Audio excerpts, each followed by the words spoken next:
for this problem we're being asked to consider a triangle and then calculate some things. Well, first let's have a look at what we get given. PQ being equal to 27.2 centimeters.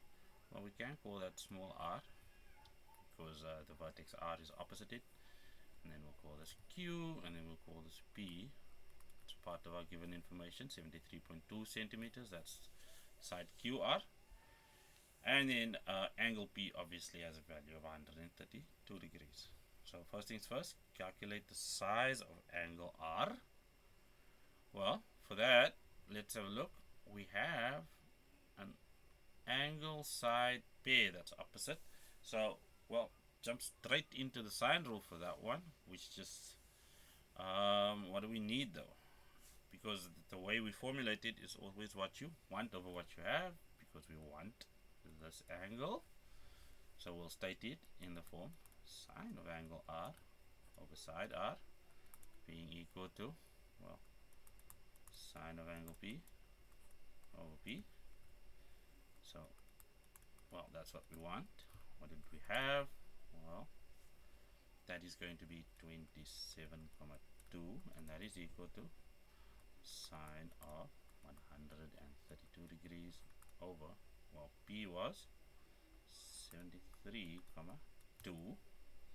Therefore, sine of R is just going to equal 27,2 times sine of 132 degrees, all divided by 73,2.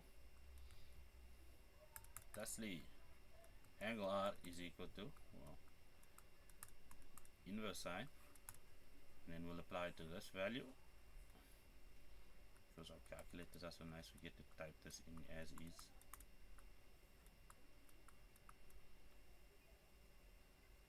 Ooh, I think I'm out of bounds in terms of my screen real estate, so let's just bring that a bit closer. So that's sine of 132. Still out of bounds. Well, anything worth doing is probably worth doing, right? So again, that's inverse sine. So it's 27,2 sine of 132 degrees, everything divided by 73,2. The reason I'm doing it that way is because that's what you punch into the calculator. No rounding, as you'll notice. And what we'll get is something like 16,03, but our trigonometry section normally allows us to round off to one decimal value, and in this case it happens to go to 16,0 degrees, or just 16 degrees. So that's fine. We now have this value over here. The next thing they want is for us to calculate the area of triangle PQR, or the entire triangle.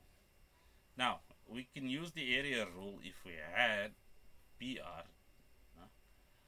That way we could have used this angle, or we could have used that angle.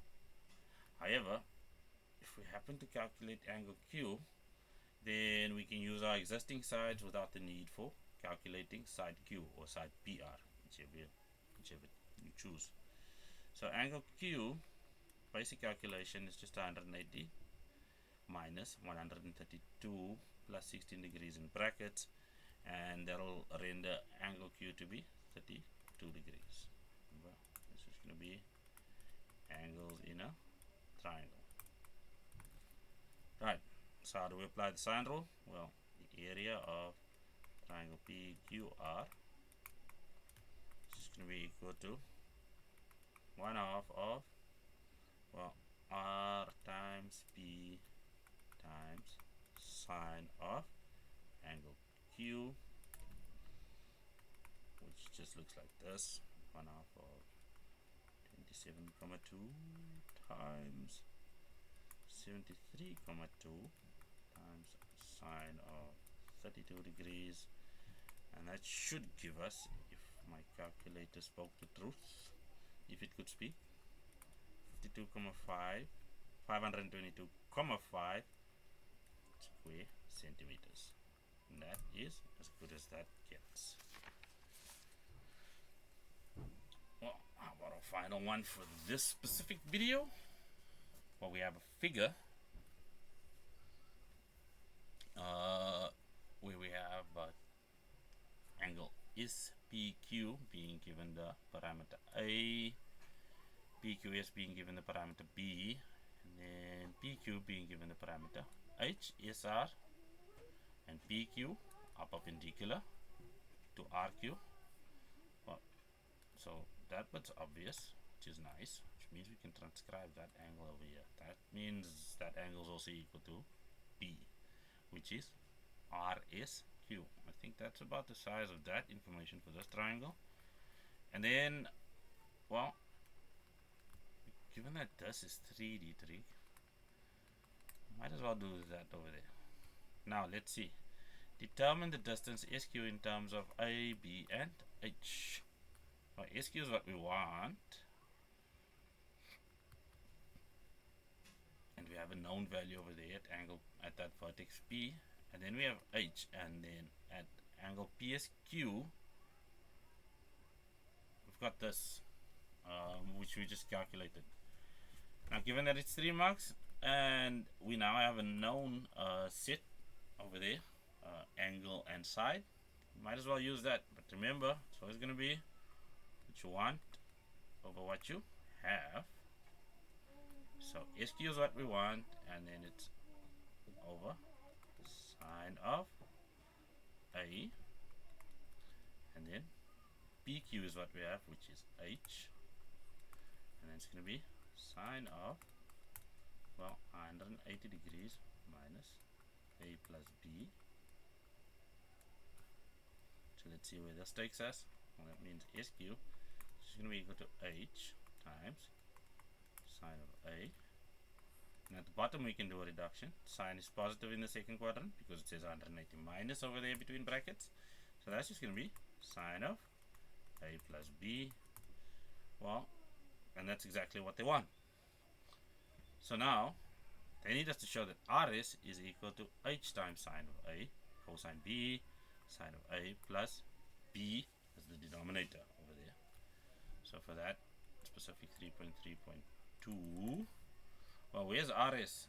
Well, that's RS over there, and it's in the triangle adjacent. Well, we already have SQ, and as we said, that angle over there, RSQ, is going to equal B. Why? Because we have alt angles, and RS ends up being parallel to QB. So for this, we can have a look. Well, RS and SQ are going to be useful if we use the cosine ratio. So let's do that. So cosine of B is just going to equal RS over SQ. Therefore, RS, if we multiply both sides by SQ, it's going to be equal to SQ times cosine of B.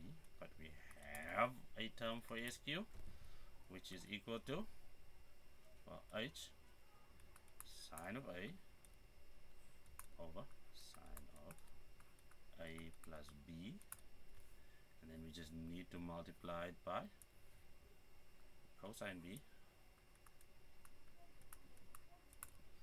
and there, everything's been proven, and I close the bracket in the denominator as a final touch. So yeah, that finishes that.